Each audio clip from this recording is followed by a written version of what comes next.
सभी लोगों को प्यार भरा राधे राधे। आज हम आपको ऐसी कहानी बताने जा रहे हैं जिसको सुनने के बाद आपको ऐसा लगेगा, यदि आपने कहानी पूरी सुनेंगे, यदि आप पूरी कहानी सुनेंगे तो आपको यह एहसास हो जाएगा कि हम ज़्यादा से ज़्यादा भगवान से जुड़ें, ज़्यादा से ज़्यादा भगवान का भजन करें, भगवान की सेवा करें। तो कहानी बताने का मात्र हमारा इतना ही उद्देश्य है। यदि आप चैनल में नए हैं तो चैनल को सब्सक्राइब अवश्य कर लें। और कहानी आगे बढ़ने से पहले, बात हमारी आगे बढ़ने से पहले क्या बोलना पड़ेगा, सबको आपको लोगों को पता ही है ना, क्या बोलना पड़ेगा? राधे राधे। तो आइए, बहुत ही अच्छी कहानी है। तो एक समय की बात है, एक सेठ जी की तबीयत खराब हो गई। एक सेठ जी बीमार पड़ गए तो उनको घर वालों ने अस्पताल में भर्ती करवाया। 4-5 दिन उनका इलाज चला। 4-5 दिन इलाज चलने के बाद उनकी हालत में सुधार आ गया। छुट्टी का समय आया तो उनके अस्पताल का बिल बनकर तैयार हुआ 5 लाख रुपए।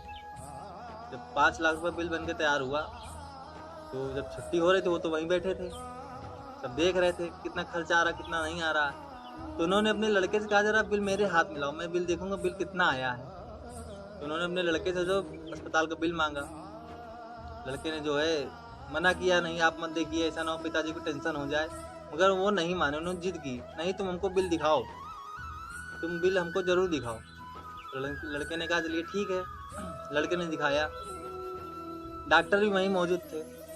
तो जैसे ही उन्होंने, सेठ जी ने जो है अस्पताल का बिल देखा तो उनकी आंखों में आंसू आ गए। वो रोने लगे। और जब वो रोने लगे तो डॉक्टर साहब ने सोचा ऐसा तो नहीं कि बिल ज़्यादा आ गया तो ये रो रहे हैं। तो उन्होंने कहा कि सेठ जी से कि आप परेशान मत होइए, मैं आपका बिल जो है थोड़ा कम कर दूंगा, डिस्काउंट कर दूंगा, इसमें थोड़ा छूट दे दूंगा। तो सेठ जी ने कहा, मैं बिल के लिए नहीं रो रहा हूँ, बिल आप 5 लाख क्या, आप 10 लाख भी बना देते, मैं 10 लाख का बिल भरता। मगर मैं आज इस बात के लिए रो रहा हूँ कि आपने चंद 4-5 दिन मुझको अस्पताल भर्ती रखा।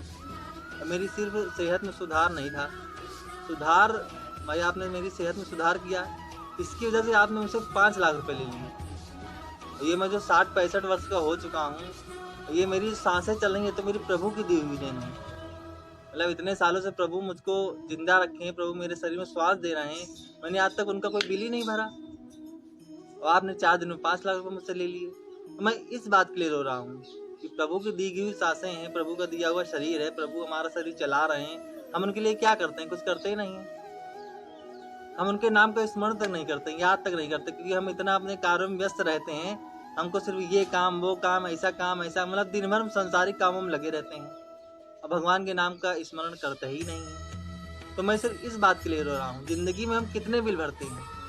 हमारी जिंदगी सिर्फ बिलों में घुमा करती है।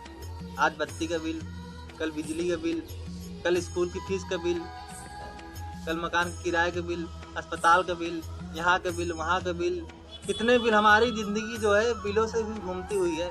हमारे जिंदगी में बिलों का बहुत बड़ा योगदान है। हम सिर्फ हमारी जिंदगी से बिल भरते भरते चली जा रही है। मगर जो मेन बिल है, ये तो बिल भरना ही पड़ेगा, संसार में है।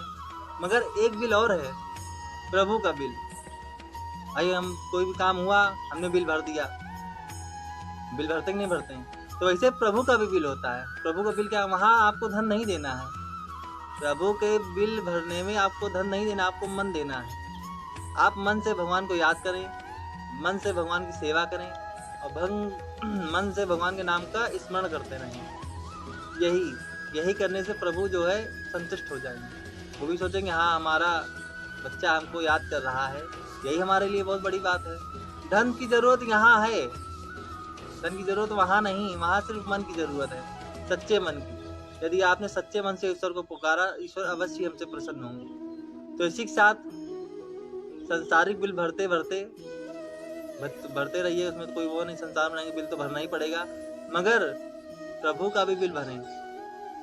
प्रभु का ही दिया हुआ सब कुछ हमारे पास है। यदि हम प्रभु को याद नहीं करेंगे, ये तो फिर बहुत गड़बड़ बात हो जाएगी भाई। ये कर रहे हैं, वो कर रहे हैं, वो कर रहे हैं, प्रभु का नाम देने का समय नहीं हमारे पास। अब आप, ये आपके हाथ में है। अगर आप वो सेठ जी बनना चाहते हैं, 65 वर्ष के हो चुके हैं, तब उनको पछतावा हुआ, ये मैंने क्या कर दिया कि मैं आज 65 वर्ष में उनको एहसास हुआ शरीर में कि हमने भजन नहीं किया। तो ये अब आपके ऊपर है, आप अभी चालू करते हैं कि आगे जाके चालू करते हैं, ये आपकी मर्जी है। मेरी तो बताने की कोशिश यही है कि ज़्यादा से ज़्यादा लोग भजन से जुड़ें, भगवान को याद करें और उम्र मत देखें कि हम आगे करेंगे और अभी हमारी उम्र नहीं हुई है। भजन की कोई उम्र नहीं होती है, भगवान को याद करने की कोई उम्र नहीं होती है। जिस उम्र से भगवान को आप याद करेंगे, भगवान उस समय से आपके हो जाएंगे। इसलिए उम्र का ख्याल मन में मत रखें। जब मन में आपके आए कि हमको करना चाहिए भगवान की सेवा, भगवान की जो है भगवान की सेवा बहुत ज़रूरी है, तभी से आप शुरू कर दें। ये मन से आप निकाल लीजिए। तो यही आपको बताया है, जो मुझको सही लगा मैंने सोचा आपके साथ शेयर करूं। तो आपको बताया, जैसा आपको लगे वैसा आप करिए। बताना मेरा काम है, बाकी आपको क्या करना है क्या नहीं करना ये आप जानें।